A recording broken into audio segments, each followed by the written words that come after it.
바울은 신약 성경 중에 13권을 썼는데 대부분의 바울 서신은 같은 구조를 하고 있습니다. 앞부분은 교리에 대한 가르침이 있고 뒷부분은 그 교리의 실천과 적용에 대한 것입니다.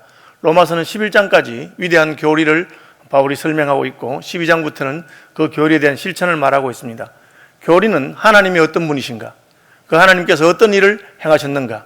하나님께서 하신 일은 우리에게 어떤 유익을 주는가? 하나님의 은혜와 사랑과 희생과 구원 역사에 대한 것들을 기록하고 있습니다. 로마서도 11장까지는 모든 사람이 죄를 범하여서 하나님의 영광에 이르지 못하고 죄의 결과는 사망이었는데 그리스도 예수 안에 있는 생명이 우리를 구원하셨다. 우리가 아직 죄인 되었을 때에 그리스도께서 죄인들을 위하여 죽으심으로 하나님께서 우리에게 대한 자기의 사랑을 확정하셨다. 그렇게 말하고 있습니다. 우리는 죄와 사망의 법 아래 있었는데 생명의 성령의 법 아래 있게 되었고 그러므로 우리의 모든 것은 이제 합력해서 선을 이루고 또한 장차 우리에게는 영광이 나타날 것인데 현재의 고난과는 비교할 수 없다. 이처럼 하나님의 크고 위대하고 우리 위한 놀라운 것들을 앞장에 기록하고 그리고 그 은혜, 그 사랑, 그 구원을 받은 우리는 어떻게 살아야 하는가 하는 것을 12장부터 기록하고 있습니다. 그래서 그러므로 하는 말은 12장 1절에 그러므로 형제들아 하는 말은 우리가 이런 은혜를 받은 사람이니 은혜에 합당하게 살자 하는 그 그러므로입니다. 그러므로의 삶이죠. 세상 사람들도 은혜를 받으면 은혜를 갚을 줄 압니다. 그것을 보은이라고 하죠. 우리 역사 가운데 은혜를 제대로 갚은 사람들의 이야기도 많이 기록되어 있습니다. 중국의 춘추시대에 그 초나라의 장왕이라고 하는 사람이 있었습니다. 이 사람은 춘추 5패라고 해서 춘추시대의 5개 나라의 왕들 중에 속해 있는 그런 빼어난 왕이었습니다. 한 번은 이 왕이 자기의 신하들, 장군들을 불러서 잔치를 했는데 술을 마시고 기쁘게 놀았습니다. 기분이 좋아서 자기 후궁 가운데 아주 예쁘게 생긴 그 후궁에게 신하들에게 술을 한 잔씩 따라오라 그렇게 말했습니다. 그러니까 이제 신하들에게 이제 그 후궁이 직접 해서 술을 따르는데 갑자기 바람이 불어서 그랬는지 촛불이 다 꺼졌습니다. 촛불이 꺼지니까 그 장군 가운데 한 사람이 젊은 혈기를 못 이겼는지 그 후궁을 끌어안으려고 했습니다. 그런데 이 후궁이 성격이 보통이 아니라서 여희라고 하는 후궁인데 딱 자기를 잡는 그 장군의 그 모자끈, 갓끈을 딱 잡아가지고 뜯었습니다. 그리고 왕에게 찾아가서 임금님, 지금 불이 꺼진 사이에 나를 갖다가 이렇게 끌어안으려고 하는 놈이 있는데 그놈 갓끈을 내가 끊어왔으니까 그놈 불을 켜고 이제 그놈 잡아라고 그렇게 말했습니다. 그런데 이 장왕이 그 이야기를 듣고는 신하들에게 불을 켜지 마라. 지금 오늘 내가 너무 기쁘게 신하들과 함께 이렇게 즐기는 날인데 우리가 함께 마시고 즐길 때 갓끈을 다 뜯어라. 그래서 갓끈 뜯지 않는 놈은 내가 벌 주겠다. 그렇게 해서 신하들이 뭐 영문도 모르고 갓끈을 다 뜯었습니다.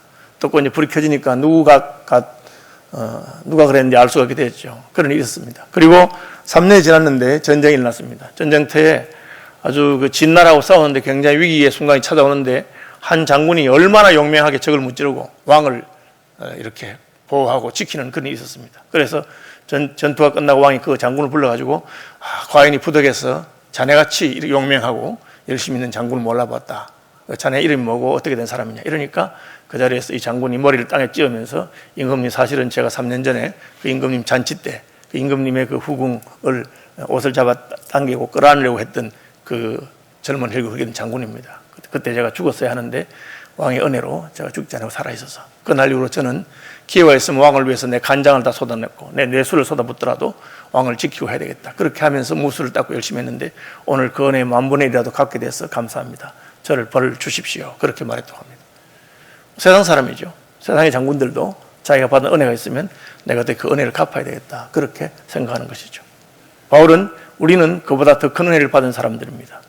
하나님께서 친히 자기 아들을 우리 위해 주심으로 우리에 대한 자기의 사랑을 확정하셨습니다. 그는 부유하신 자로서 우리와 같이 가난한 자를 위해서 죽으셨습니다. 어려우신 분으로서 불의한 자를 위해서 죽으셨습니다. 그러므로 우리는 구원받은 것을 만족할 것이 아니라 그 구원받은 은혜를 따라 살고 은혜를 보답하는 삶을 살아야 됩니다.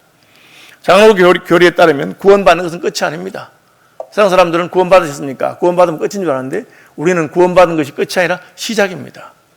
우리가 구원받았다. 그러므로 우리는 그 구원에 합당한 삶을 살아야 한다. 그것이 로마서의 뒷부분이 말하는 것입니다. 하나님의 은혜로 구원받았으면 그 은혜에 합당하게 살아라. 오늘날 문제가 뭡니까? 우리가 구원받지 못하는 것이 문제가 아닙니다. 누구든지 예수 믿으면 구원받을 수 있고 이 복음이 널리 전파되어서 예수 믿고 구원받는 사람들의 수가 많아졌습니다. 우리나라도 그러합니다. 문제는 그 받은 구원에 합당하게 살지 못하는 사람들 때문에 일어나는 문제입니다. 그래서 로마서 12장부터는 우리가 이 구원받았으니 어떻게 살아야 하는가 하는 것을 말하고 있습니다. 1절에는 너희 몸을 산 제물로 드리라. 개역성경에는 산 제사로 드리라 하는 것입니다. 왜 산 제사입니까? 제물을 죽여서 제사하는 것이 아닙니까? 죽음으로 드리는 제사는 예수 그리스도께서 이미 완성하셨기 때문입니다. 더 이상 제물을 잡아 죽이는 제사를 우리가 드리지 않습니다. 그렇죠? 구약 성경에는 6월절에, 오순절에, 7절에 제사가 다 있는데 우리는 제사 드리지 않습니다. 왜? 그리스도께서 십자가에서 죽으심으로 온전한 제사를 드렸기 때문에. 단번에 드리는 온전한 제사가 드려서 더 이상 우리는 제물을 잡아 죽이는 제사를 드릴 필요 없습니다. 그럼 우리의 제사가 없느냐? 바울은 그리스도께서 죽음으로 완성한 그 제사를 우리는 삶으로서 계속하고 완성한다고 말합니다. 그것이 바로 산제사입니다. 죽음으로 드리는 제사는 주님이 완성하셨습니다. 그걸 우리는 구원받았습니다. 그럼 구원받은 우리는 삶으로 제사를 완성합니다. 그리스도께서 우리를 위해서 십자가에 죽으셨으므로 내가 그리스도와 함께 십자가에 못 박혀 죽었고 그런 적 이제는 내가 사는 것이 아니고 오직 내 안에 예수께서 사는 것이라. 이제 내가 육체 가운데 사는 것은 나를 사랑하사 나를 위하여 자기 몸을 버리신 하나님의 아들을 믿는 믿음 안에 사는 것이라. 이것이 산제사입니다. 그래서 예수 믿는 사람은 예수님이 죽어서 십자가에서 죽으심으로 우리의 죄가 사함받는 것에 대해서는 이미 완성된 것이기 때문에 두 번 생각할 필요가 없습니다. 우리의 구원은 완성됐습니다. 우리의 죄가 주홍 같고 진홍 같을지라도 예수님의 피가 더 값지고 더 존귀하기 때문에 우리의 죄를 눈과 같이 양털과 같이 희게 하셨습니다. 다만 예수님께서 십자가에 죽으심으로 이루신 그 구원을 우리는 우리의 삶에서 이루어 나가야 된다. 그것을 산제물이라고 합니다. 살아있는 제사인 것이죠. 산제사의 특징은 무엇입니까? 그것은 알고 드리는 겁니다. 제물을 왜 죽입니까? 살아있으면 반항하기 때문에. 죽어야 반항하지 않습니다. 그런데 우리는 살아서 드립니다. 왜? 살아있지만 내가 예수와 함께 죽은 것을 인식하고 있습니다. 살아있지만 지금 내가 드리는 이 삶의 의미를 알고 있습니다. 여러분, 핍박과 환난을 닥칠 때 못 모르고 얼떨결에 친구 따라가서 순교하고 그렇게 하지 않습니다. 여기서 내가 믿음을 지키면 내게는 핍박이 있고 환난이 기다리는 것을 분명히 압니다. 바울은 예루살렘에 올라갈 때 그렇게 말했습니다. 나는 이제 심령의 매임을 받아 예루살렘으로 올라가는데 그곳에서 무슨 일이 일어나는지 잘 알지 못하지만 오직 성령이 각성해서 내게 증거하여 이르시기를 핍박과 결박이 나를 기다린다 한다. 내가 몰라서 올라가는 건 아니다. 가면 잡힌다. 그러나 주 예수께 받은 은혜의 사명을 내가 완수하기 위해서는 나의 목숨도 귀중한 것으로 여기지 않는다. 그때 바울을 예루살렘에 올라가지 말라고 말리는 선자들이 있었습니다. 그 선자들이 자신들의 허리띠를 가져와서 바울의 허리띠를 가지고 수건을 가져와서 이 묶으면서 이 띠의 임자가 바울이 예루살렘에 가면 묶일 것이다. 그렇게 말했습니다. 그때 바울이 왜 울면서 나를 말려서 내 마음을 상해하느냐. 나는 올라가면 잡힐 뿐 아니라 더한 일도 당할 것을 각오하고 있다. 그렇지만 올라간다. 왜? 하나님이 가라고 하시기 때문에 그런 것입니다. 그 길을 가는 것이 고통이라는 것을 몰라서가 아니라 알지만 가는 것입니다. 마땅히 가야 될 길이기 때문에 그런 것이죠. 산제사는 그런 것입니다. 분명히 알고도 가는 길입니다. 장로가 되고 목사가 되는 것이 쉬운 일이 아닙니다. 그것은 교회를 위해서 희생하고 헌신하는 길입니다. 그러나 알지만 그 길을 가는 것이고 그 고난을 당하는 것이 하나님 앞에서 지극히 영광스러운 것을 알기 때문에 현재의 고난이 장차 우리에게 나타날 영광과 비교할 수 없는 것을 알기 때문에 고난의 길인 줄 알고도 가는 것입니다. 연전에 부산 노회에서 목사 후보생 면접을 하는데 이제 이분들이 앞으로 신학교 가려고 하니까 한 학생이 보니까 그 노회의 목사님 아들이에요. 그런데 그 목사님은 평생 목회를 해도 너무너무 고생을 하셔가지고 개척기만 하는데 고생해서 그 면접하는 목사님이 야 너는 목사하지 말고 너네 아버지 그렇게 고생하는데 장로를 해라. 가서 그래서 아버지 목회도 도와드리고 또 그렇게 하면 얼마나 좋겠느냐. 너 아버지 평생 목회하면서 얼마나 고생을 모르느냐. 그런데 그걸 알고도 그 길을 가야 되겠느냐 하니까 이 학생이 대답을 못하고 조금 있다가 울기 시작하는 거예요. 눈물을 툭 흘리면서 목사님 저도 압니다. 그런데 하나님이 그 고난의 길을 가라고 하시니까 제가 가는 거예요. 그래서 면접위원들이 다음 질문 안 하고 그냥 통과시켜줬어요. 알고 가는 길이기 때문에 그렇습니다. 몰라서가 아니라 그저 못 모르고 좋은 날인가 싶었어. 그렇죠. 그 길이 고생의 길입니다. 저희 집사람은 저 결혼식 할 때 웃어가지고 주례 선생님한테 꾸지람 들었어요. 신부가 그래 웃으면 안 된다고. 집사람은 몰랐죠. 그냥 시집가면 좋은가 싶어서. 근데 뭐 가는 날부터 무술이고 가는 날부터 고생하고 그렇게 한 것이죠. 알지만 가는 길이 있습니다. 왜? 사랑하기 때문에 가는 것이죠. 산제사는 바로 그런 의미입니다. 산제사는 또 무엇입니까? 삶으로 드리는 제사란 겁니다.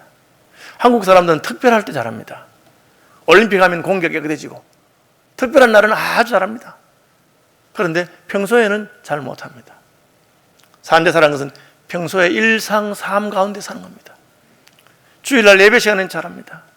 어떤 목사님 사모님이 한 번은 이불을 들고 강대상 뒤로 가서 우리 여기서 살자고 그랬어요. 왜 그러냐니까 아니 목사님은 설교는 그렇게 진짜 근사하게 그렇게 멋지게 하면서 내려와서는 못하니까 아예 우리 여기서 살자고, 강대상에서 설교하시는 것처럼 그렇게만 살면 좋겠다고 그렇게 말한다고. 산제사가 뭡니까? 우리의 삶으로 드리는 제사입니다. 우리의 일상이 하나님의 말씀대로 일상이 순종하는 것, 그것은 쉬운 일이 아닙니다. 순교만큼이나 어려운 일입니다. 을을 위해서 삶으로 살아가는 것입니다. 여러분 그런 삶을 살아야 됩니다. 우리의 평소의 삶이 집에서 청소할 때, 밥할 때, 회사에서 일할 때, 친구들과 수다 떨 때 우리 입에서 나오는 말과 우리 행동이 하나님 보시기에 향기로운 제물과 같이 되어야 하는 것입니다. 이것을 누가 증명합니까? 며느리가 산제물로 사는 것을 시어머니가 증명합니다. 시어머니가 산제물로 사는 것을 며느리가 증명합니다. 어떻게? 우리 시어머니 이제 진짜 예수 믿으시는가 보다. 우리 며느리가 진짜 예수 믿는가 보다.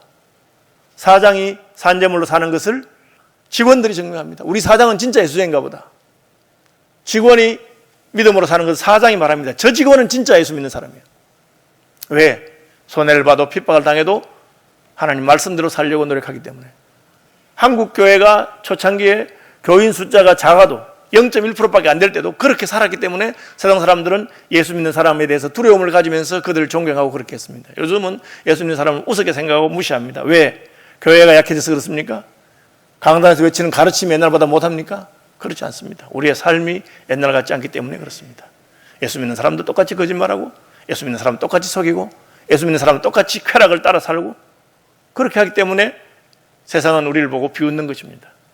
왜? 자기도 나이 내놓고 그렇게 사는데 예수 믿는 사람들은 그렇지 않다고 말은 그렇다게 하면서 삶은 그렇지 않으니까 그렇게 하는 것입니다. 그래서 바울은 받은 은혜를 생각해라. 한낱 장군도 자기의 목숨을 살려주는 왕을 위해서 자기의 간을 쏟아붓고 내수를 쏟아붓는 한이 있더라도 내가 이 은혜를 갚아야 되겠다고 결심하고 실력을 기르고 목숨을 걸고 왕을 구하는 판에 우리는 어떻게 살아야 되겠는가? 그렇게. 그죠? 그가 너희를 위하여 십자가에 못 박혔으니 너희도 형제를 위해서 목숨을 버리는 것이 마땅하다. 그것이 바울의 가르침인 것입니다. 자발적으로 알면서도 그리고 대가를 지불하는 그런 삶을 사는 분들이 되시기 바랍니다. 어떻게 해야 그렇게 살 수 있습니까? 2절입니다. 2절 보시면 너희는 이 세대를 본받지 말고 오직 마음을 새롭게 함으로 변화를 받아. 마음이 변해야 되는 겁니다. 신약의 가르침은 마음이 따르지 않는 순종을 기뻐하지 않습니다. 구약 율법은 행동만을 판단합니다. 그러나 예수님은 행동이 아니라 마음을 판단합니다. 마음이 따르지 않는 순종은 노예들이 하는 것입니다. 노예는 주인이 시키면 합니다. 왜? 마음이 없어도 해야 되니까. 그러나 주님 우리가 노예로서의 순복을 바라는 것이 아니라 아들로서 사랑하는 자로서 마음으로부터 주님을 사랑하고 섬기기를 원하는 것입니다.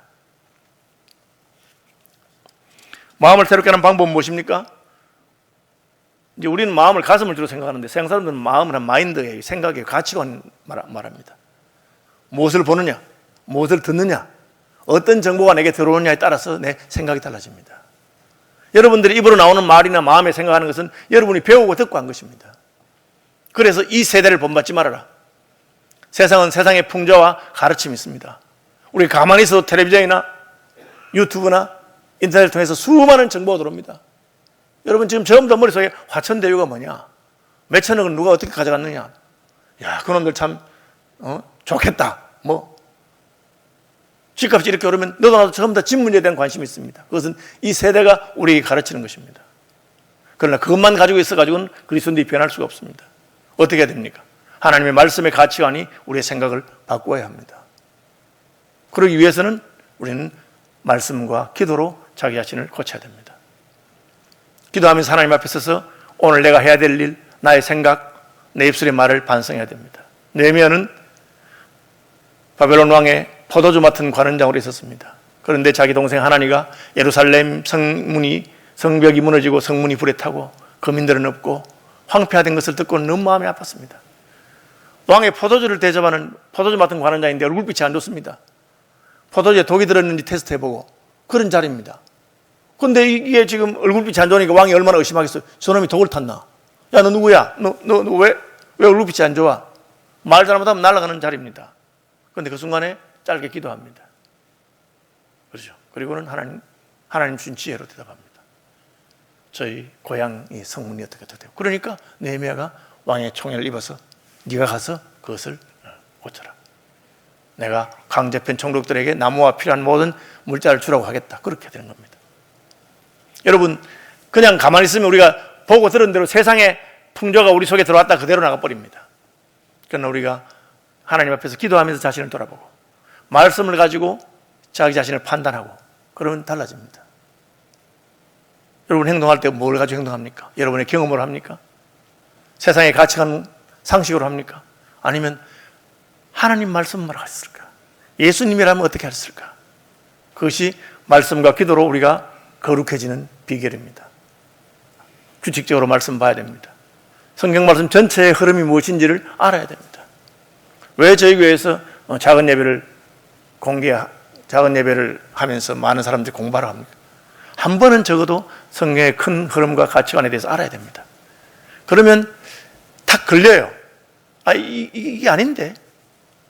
다른 사람 다 가고 전에는 난 마음대로 가는데 이게 걸려요. 그렇죠. 어떻게 우리의 생각이 바뀝니까? 하나님의 성령을 우리 마음에 모실 때 성령께서 스승이 되셔서 우리를 진리 가운데로 이끌 수 있습니다. 우리의 생각과 가치관과 사고가 바뀌어야 됩니다. 세상은 뭘 합니까? 부자 되세요. 그게 최고입니다. 돈 많이 벌면 최고입니다. 그죠? 그러니까 수단과 방법을 가리지 않고 화천대유든 천하동인이든 대지금 50억이든 어쨌든 그 사람들 똑똑하고 잘난 사람들이에요. 그렇게 한 것입니다. 그러나 우리는 그것으로 충분하다고 생각하지 않습니다. 나의 부요함이 하나님 나라에 어떤 유익이 되느냐. 하나님이 내게 준 축복을 가지고 내가 하나님 나라 위해서 쓴다면 그것이 유익하지만 부자 된 것 때문에 세상 쾌락을 쫓고 욕망을 쫓고 그렇게 산다면 그것은 갓난 것보다 못한 것입니다. 그것이 성경적인 가치관이 우리에게 보여주는 것입니다. 하나님의 선하시고 기뻐하시고 온전하신 뜻을 분별해야 됩니다. 여러분, 모든 것이 선하고 온전하고 그런 것 아닙니다. 어중간한 것도 많이 있습니다. 우리가 자칫하면 신앙생활하고 교회 다니지만 하나님의 온전하신 뜻이 아니라 어중간한 뜻을 따라갈 수 있습니다. 하나님이 내게 원하시는 것이 100%의 충성이면 90%의 충성은 온전한 것이 아닙니다. 하나님께서 원하시는 그대로 살아야 됩니다. 구약의 율법 가운데서 이혼할 때는 이혼 정서를 반드시 써주어라 하는 게 있습니다. 왜? 그 당시는 남녀 차별이 심한 시대니까 부인이 조금만 잘하면 쫓아내버립니다. 오늘날도 이슬람권에서는 너 나가 3번만 말하면 이혼 성립된다고 그렇게 말합니다. 그런 시대니까 아내를 함부로 쫓아내지 말도록 율법에 따라서 이혼 정서를 쓰고 그렇게 한 것입니다. 그러나 온전한 뜻은 무엇입니까? 둘이 한 몸이 되었으니 하나님이 짝져준 것을 사람이 나누지 못하는 것이 하나님의 뜻입니다. 구약은 행동만을 통제했습니다. 그러나 신약에 오면 행동이 아니라 너의 마음과 생각과 말까지도 하나님 앞에서 온전해져야 한다 하는 것을 가르쳐줍니다. 형제를 미워하는 자는 살인하는 것이요 마음으로 음욕을 품어도 그것이 가늠한 것 같다. 그것이 온전한 뜻입니다. 그래서 우리는 하나님 앞에서 내가 온전해지도록 외식하는 자가 되지 않도록 사람들 볼 때는 잘하는 척 열심히 하는 척하다가 혼자 있을 때는 엉뚱하게 그렇게 하는 것은 온전한 뜻이 아닙니다. 이 생각과 가치관이 바뀐 것입니다. 그게 바뀌면 우리의 삶도 바뀌게 됩니다. 그것이 완전히 바뀐 것을 어떻게 알 수 있습니까? 반복해서 해보면 됩니다. 특별하게 잘하는데 평소에 못하면 아직 덜 바뀐 겁니다. 내 생각이 바뀌고 삶이 바뀐 것은 10번, 100번, 1000번을 해도 좋은 것입니다. 여러분, 내가 기도의 사람이 된 것을 어떻게 알 수 있습니까? 부흥회 때, 집회 때, 기도회 때 기도 열심히 하는 것으로 알 수 있는 건 아닙니다. 평소에 늘 기도하는 사람이 된 것인가? 저희 아버님은 아시는 대로 대학에서 교수를 지냈고 머리가 아주 좋은 분입니다. 포토카피 메모리를 가진 분입니다. 그러나 저희 아버님 아는 분들이 제게 말하기를 권 집사는, 저희 아버님 일찍 돌아가셨기 때문에 집사 때 돌아가셨습니다. 권 집사는 기도하는 사람이에요. 앉으면 기도하고 일어서면 기도하고 항상 기도하는 사람입니다. 그렇게 제게 말해줬습니다. 그 특징 짓는 말이죠. 한두 번 기도하는 것이 아니라 그 삶이 그런 것입니다. 그분은 사랑의 사도였다. 여러분, 우리의 삶이 주님이 기뻐하시는 그런 모습으로 변화되기를 간절히 바랍니다. 세 번째는 뭡니까? 세 번째는 은사를 따라서 서로 섬기라고 하는 것입니다. 오늘 본문에 보시면 우리가 한 몸에 많은 지체를 가졌으나 모든 지체가 같은 기능을 가진 것이 아니니 6절 우리에게 주신 은혜대로 받은 은사가 각각 다르니 하나님 우리에게 은사를 주셨습니다. 그래서 우리의 생각이 변화되고 우리의 삶이 변화되면 하나님이 주시는 은사를 따라 섬기되 혼자 섬기지 말고 함께 서로 같이 섬기는 것입니다. 이건 교회를 말합니다. 하나님은 나 혼자 예수 잘 믿어서 나 혼자 거룩해지고 나 혼자 경건해지는 것을 기뻐하시는 분이 아니라 나로 말미암아 다른 형제들이 함께 성숙하고 성장하고 합니다. 그건 어떻게 됩니까? 내가 받은 은사로 다른 사람을 세워주는 것입니다. 찬양의 은사를 받은 분이 혼신을 다해 찬양할 때 그 찬송 한 곡 때문에 성도들 심령에 놀라운 변화가 일어날 수 있습니다. 은사는 어떻게 할 수 있습니까? 여러분이 하고 싶고 하면 열매가 생기고 잘해지는 것, 그것이 은사입니다. 하나님 각각 다른 은사를 주었습니다. 여러분, 그 여러분의 은사를 가지고 교회를 섬기고 하나님을 섬기는 것입니다.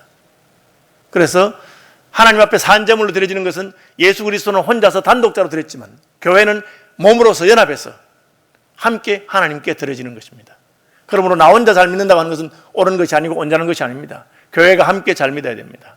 교회가 함께 잘 섬겨야 됩니다. 그렇지 않으면 내가 혼자 아무리 잘 믿어도 순망치한이라고 나도 넘어지기 쉬운 것입니다. 한 사람이면 넘어지고 두 사람이면 일으켜주는 것입니다. 삼겹줄은 쉽게 끊어지지 않는 것입니다.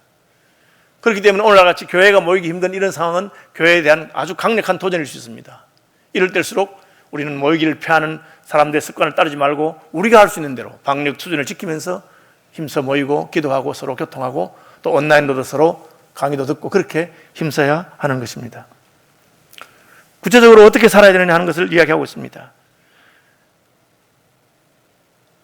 우리에게 주신 은혜대로 받은 은사가 각각 다르니 혹 예언이면 믿음의 분수대로, 혹 섬기는 일이면 섬기는 일로, 혹 가르치는 자면 가르치는 일로, 혹 위로하는 자면 위로하는 일로, 구제하는 자는 성실함으로, 다스리는 자는 부지런함으로, 긍휼을 베푸는 자는 즐거움을 할 것이니라. 은사에 차별이 없습니다. 예언이나 가르치는 것이 더 뛰어나고 혹은 섬기는 것이나 위로하는 것이 못하다는 말이 없습니다. 하나님께서 각각 주신 은사를 따라서 섬겨야 됩니다. 그러므로 그리스도인이 되면 나의 은사가 무엇인가를 살펴봐야 됩니다. 나는 교회에서 어떤 일을 하면 즐겁고 어떤 일을 할 때 열매가 있는가, 그것이 하나님이 주신 은사입니다. 그러면 그 은사를 놀리지 말고 그 은사를 따라서 열심히 섬기고 충성해야 할 것입니다. 섬길 때 서로 사랑해야 합니다. 사랑에는 거짓이 없나니 9절, 10절 형제를 사랑하며 계속해서 서로 사랑할 것을 이야기하고 있습니다. 혼자서가 아니라 함께 가는 것입니다. 그래서 나 혼자 잘하는 것보다 함께 가는 것이 하나님의 뜻입니다. 그것이 바로 예수 그리스도께서 하신 일입니다. 성부, 성자, 성령 삼위께서는 부족함이 없고 그 삼위일체 안에서 얼마든지 기쁨과 영광을 누릴 수 있습니다. 그러나 우리를 불쌍히 여기시고 사람이 되셔서 우리와 함께 천국길을 가기를 원하시는 것입니다. 그래서 서로 격려하고 서로 사랑하고 열심을 내는 것입니다. 부지런하여 게으르지 말고 열심을 품고 주를 섬기라. 형제를 사랑하는 일에, 주님을 섬기는 일에 열심을 내는 것입니다. 즐거워하는 자들과 함께 즐거워하고 우는 자들과 함께 울라. 우리나라 사람들은 우는 사람하고 우는 건 잘하는 것 같아. 좀 마음에 안 돼서. 그런데 즐거워하는 사람하고 즐거워하는 사람은 안 되는 것 같아요. 배가 아파서. 여러분 그렇게 하면 안 됩니다. 형제가 잘 되는 것을 기뻐하고 즐거워해야 됩니다. 목사님 제게 증언한다면 우리 교회는 어려움이 있어도 이웃 교회라 잘 되면 그것을 기뻐하고 즐거워해야 되는 겁니다. 우리는 어려운데 저 교회는 왜 잘 될까? 시기하고 질투하는 것은 하나님 뜻이 아닙니다. 왜? 우리가 합해서 하나님 나라를 이루기 때문에 그렇습니다.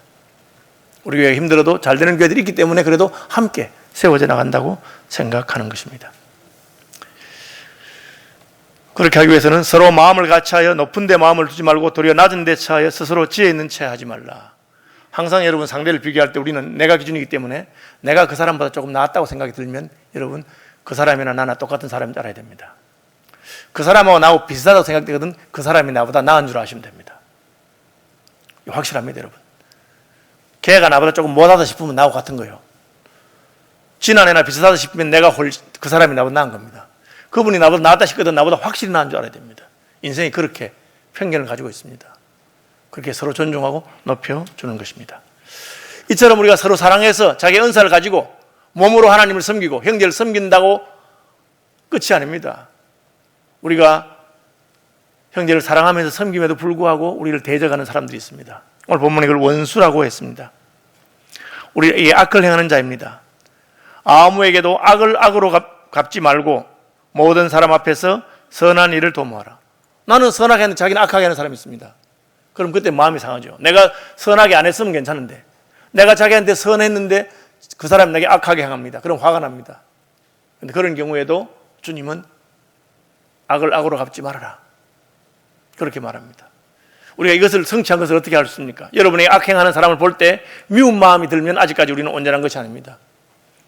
여러분이 악행하는 자를 볼 때 여러분 마음속에 불쌍한 마음이 들어야 됩니다. 아, 뭘 몰라서 그렇구나. 아직 믿음이 어린가 보구나. 그래서 그를 위해서 기도하고 그를 위해서 복을 비는 자가 되어야 합니다. 할 수 있거든 너희로서는 모든 사람과 더불어 화목하라. 이것도 왜 할 수 있거든에 붙였습니까? 나는 다 화목하는데 그 사람이 나하고 화목하지 않기 때문에 화목이 안 되는 수가 있습니다. 그래서 할 수 있거든에 한 겁니다. 모든 사람과 화목하고 싶은데 그 사람이 안 한다 하더라도 여러분은 그 사람을 향해서 화목해야 되고 그렇게 해야 됩니다. 쉬운 일이 아니죠. 어떻게 가능하겠습니까? 하나님 말씀이 우리 생각을 바꿀 때 가능합니다. 하나님의 성령께서 우리를 변화시킬 때 가능합니다. 우리 힘으로 가는 건 아닙니다. 그러나 하나님은 우리가 이 길을 갈 때 우리를 도우시고 우리를 하여금 감당할 수 있도록 해주시는 분입니다. 그리고 이 길을 가면 땅에서 이미 천국이 옵니다. 다른 사람이 내게 잘하고 못하고 중요한 것이 아닙니다. 바울이 말한 것처럼 모든 것이 합력해서 선을 이룰 것이고 장차 우리에게 나타날 영광은 현재의 고난과 좋게 비교할 수 없는 것을 알게 되기 때문입니다. 심지어 원수 갚는 것이 내게 있으니 내가 갚으리라. 너희가 친히 원수를 갚지 말라. 원수가 줄이거든 먹이고 목마르거든 마시게 하라. 이게 뭡니까? 그 사람 내 원수입니다. 그런데도 그에게 은혜를 베푸는 것을 금하지 말라. 목마르거든 마시게 하고 줄이거든 먹이게 하라. 그렇게 하면 어떻게 됩니까? 그렇게 하면 내가 숯불을 그 머리에 쌓아놓으리라. 이것은 자문에도 같은 표현이 나오는데 이 숯불이 머리에 있으면 어떻게 되겠어요? 얼굴이 뜨거워지겠죠. 그 사람이 부끄러워하고 가슴이 뜨거워지고 미안해지는 것을 말합니다. 여러분, 우리의 원수의 마음을 얻는 것은 사랑이지 그 사람의 잘못을 조목조목 지적한다고 되는 것은 아닙니다. 저는 부산에서 그 이단에 빠진 사람하고 만나서 토론하다가 그걸 깨달았습니다. 그때는 제가 한참 신학을 공부하면서 신학에 열심히 하고 성경 내용을 많이 알고 막 그래서 막 가슴이 뜨겁던데 무슨 이단 전도자가 왔어요. 딱 앉혀놓고는 그 사람 말하는 것마다 다 제가 박살을 냈어요. 뭐 자기가 성경 구절 한번 인용하면 딱 제가 설명하고 배경은 어떻고 헬라어는 어떻고 히브리어 어떻고 설명했어요. 그래서 그 사람이 하는 말마다 제게 다 꺾였어요. 제가 이겼어요. 여러분 결과가 어떻게 될 것 같아요?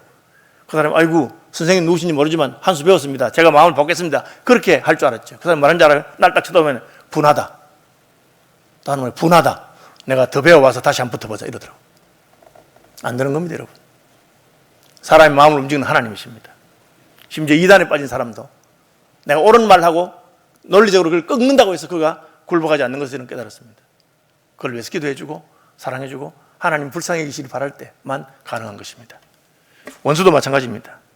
하나님께서 우리를 하나님이 인정하시면 원수와도 화목하게 될 수 있는 것이 하나님의 능력입니다. 우리의 힘으로는 안 되는 것입니다. 말씀 마무리하겠습니다. 바울은 로마서 11장까지 죄인 되었던 우리를 구원하신 하나님의 크신 구원, 오직 믿음으로 구원받는 도리, 그리스도 예수 안에 있는 생명의 성령의 법이 죄와 사망의 법에서 우리를 해방한 이야기를 하고 있습니다. 구원받았다는 뜻이죠. 구원받았으면 구원받은 백성답게 살아라. 여러분의 생각이 바뀌길 바라고 여러분의 삶이 바뀌길 바라고 그래서 교회로서 구원받은 사람들이 각각 은사를 따라서 함께 하나님 나라를 세우고 부족한 자를 높여주고 위해주고 격려해주고 원수조차도 사랑해주고 기도해주고 그러면 하나님의 나라가 이 땅에 임하게 됩니다. 우리의 삶 가운데 천국의 영광이 임하는 역사를 경험하게 되시기를 주님의 이름으로 축복합니다.